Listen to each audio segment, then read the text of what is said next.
The film opens with a prompt saying that due to a rise in demonic possessions around the world, the Catholic Church has begun allowing schools outside of Rome to train priests to perform exorcisms.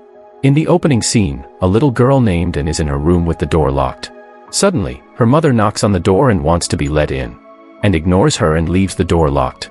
Anne's mother continues to plead with her to open the door. Her mother begins violently banging against the door to try to get in. Finally, we see Anne's mother is banging her head against the door, clearly possessed by something.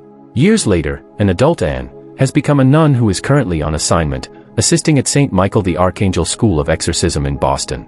Sister Anne helps in the medical ward, attending to patients' daily needs, bathing, feeding, etc.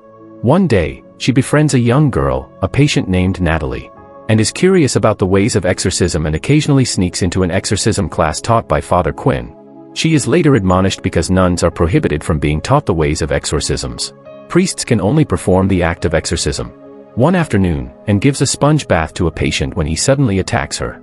He begins speaking in a different voice and says something that reminds Anne of what her mother used to say when she was possessed. The entire incident is caught on a security camera. Father Quinn is convinced that this demonic spirit will continue to target Anne and that she should know how to defend herself. After Father Quinn convinces the cardinal, Anne is allowed to attend exorcism classes. Father Quinn takes the students to see an exorcism in person during her first class. The possessed individual is revealed to be Natalie. Two students, Father Dante and Father Raymond, are selected to try their hand at leading the exorcism. When it goes awry, Father Quinn tries to exorcise the demon from Natalie, but she gets the upper hand, and eventually runs into the room and can appeal to Natalie, and the demonic spirit leaves. Later, Anne is informed that the demonic entity merely retreated because it felt threatened, thus making the exorcism unsuccessful.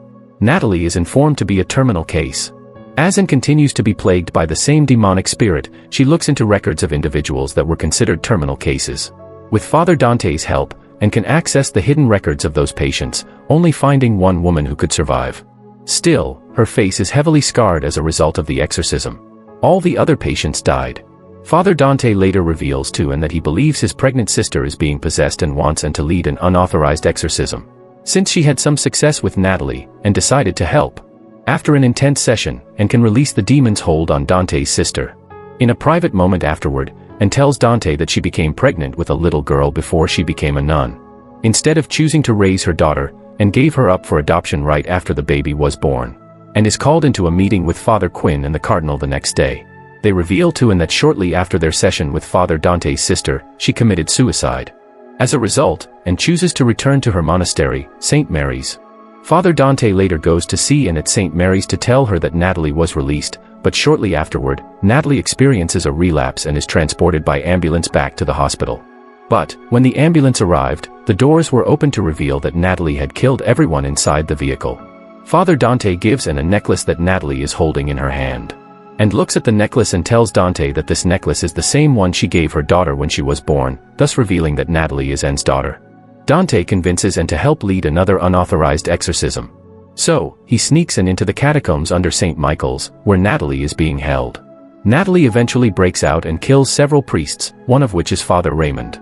After a struggle, Anne convinces the demonic spirit to release Natalie and take her instead.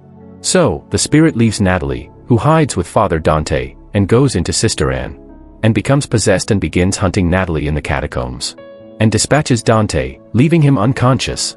As Natalie hides near a fountain filled with holy water, the possessed Anne attacks her. Anne's normal self eventually comes to and wrestles with the demon inside of her. As she physically battles with the spirit, her body falls into the fountain, and the holy water purges the spirit out of Anne's body.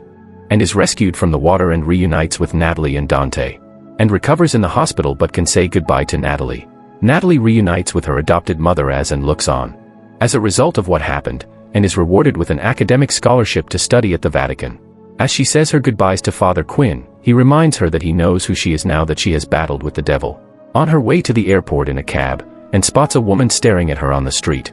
The woman eventually appears beside Anne's window, sporting white eyes, and looks in front and sees that the cab driver is no longer in the driver's seat.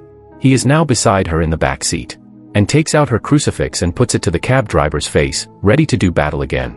The cab driver lunges at Anne as the film cuts to black.